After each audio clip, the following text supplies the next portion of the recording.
A Team 10 consumer alert tonight. The more we rely on smartphones, the more data we want and the more antennas we need. But at what cost? Workers say they're getting injured working on those antennas, and the constant push for more towers is putting them at risk. Team 10 troubleshooter Kristen Severin joins us. And Kristen, you talked to a San Diego company with a solution to keeping them safe. Yeah, there are 600,000 cell phone tower sites in the United States. They're everywhere, on the sides of buildings, streetlights, water tanks. But Team 10 learned thousands of those towers violate federal rules that are supposed to keep workers safe. It hurts like how. Benjamin Rivas has worked on cell phone towers for 14 years. I was dealing with them day in and day out. He quit after an antenna that should have been powered down was still live. Physically burned my hand. The burn is a work injury you can see. You get burned on the outside, but internally it blisters. Other problems, he said, caused by the towers aren't as easy to spot. Depression, and I get headaches from time to time, and mood swings and stuff. Rivas is one of 250,000 workers a year. An insurance rating agency said gets too close to these antennas. They act as an open microwave and can cause eye damage, sterility, and cognitive damages. What we're going to go do is I'm going to show you the invisible footprint of these potentially hazardous areas that workers don't see. Drew Fountain has a $20,000 meter that measures the RF frequencies. And the amount of power that really comes off a lot of these antennas. He co-founded RF Check, Talk about a San Diego company that tracks where every tower is in the U.S. There's 22. An RF frequency over 20% can injure people. Over 100% can burn someone. We're over the limit for the workers. Cell phone tower workers, roofers, painters, anyone that comes in contact with the antennas. I got a 150 reading this morning. Many tower sites have these signs. Does anybody even see these?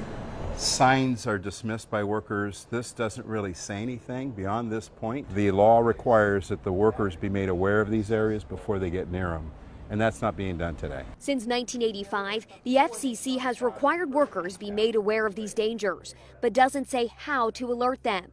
The FCC gave notice of a proposed rule change 2 years ago for the cell companies and site owners to figure out the how. Recognize what these are. Fountain said that hasn't happened. Phone providers are looking the other way and not protecting the little guy. From here to here is the RF danger zone. Fountain wants workers to know about these areas before they show up to any cell phone site. Fountain helped develop RF Check to do just that. The only comprehensive database of every wireless antenna in the nation.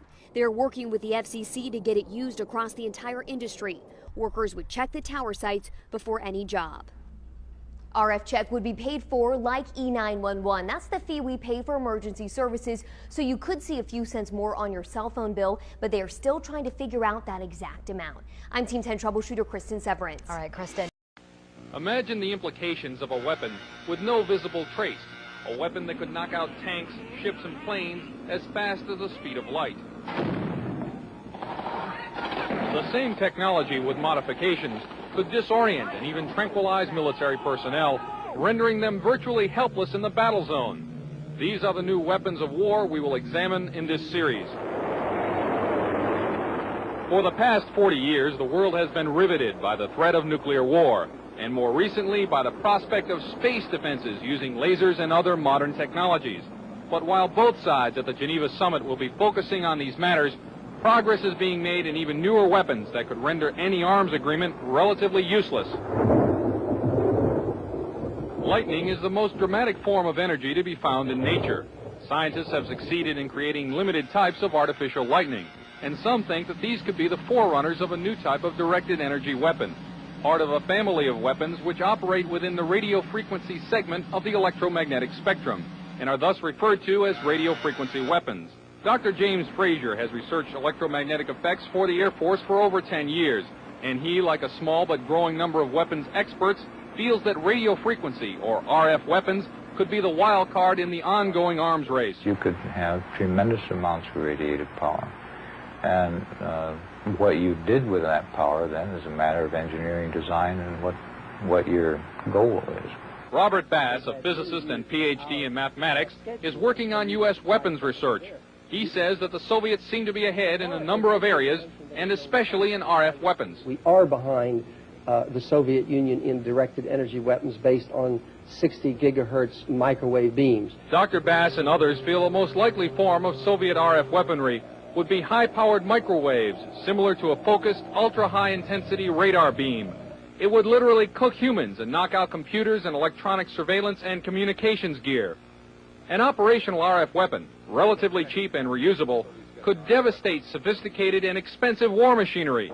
The $20 million F-16 fighter, for example, is totally controlled through electronic sensors and computers.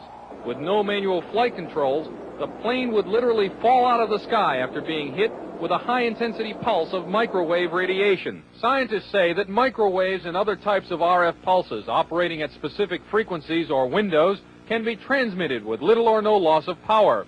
Machines known as gyrotrons can produce the massive pulses needed to drive these devices, and it's believed that the Soviet Union has a 3 to 5 year lead in this technology. Over the past year, CNN has repeatedly asked the Department of Defense and the Air Force about radio frequency weapons. After much resistance, DoD finally said that the subject was too sensitive to discuss. In my next report, unexplained cloud-like phenomena which may be evidence of a Soviet breakthrough in RF technology. Chuck DeCaro, CNN Special Assignments.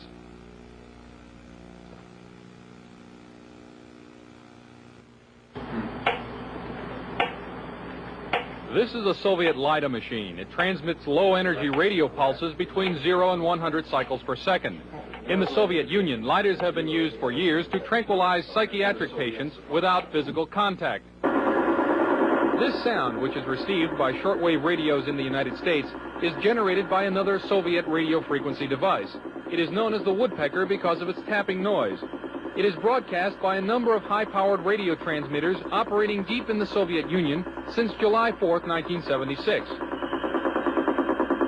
Though the official Defense Department explanation of the woodpecker is that it is an over-the-horizon radar designed to track U.S. missile launches, some scientists suspect that the woodpecker is designed to interfere with human brain function. As far as I'm concerned, the potential that this has for producing a direct psychoactive effect upon the total American population is there, has never been disproven. Dr. Robert Becker is a pioneer in the field of bioeffects of electromagnetism. The signal range within which the woodpecker operates is that which has been reported by many investigators to produce a tranquilizing effect upon animals. We are just incredibly sensitive to these magnetic stimuli. Dr. Bob Beck, a PhD in nuclear engineering, has done extensive research into electromagnetic effects on humans. The signal was permeating power grids in the United States. It was being picked up by power lines, re-radiated. It was coming into the homes on the light circuits. I was surprised after coming here that the influence of electromagnetic fields was almost completely ignored here. Dr. Larissa Valenskaya was heavily involved in Soviet electromagnetic research before being allowed to emigrate to the United States.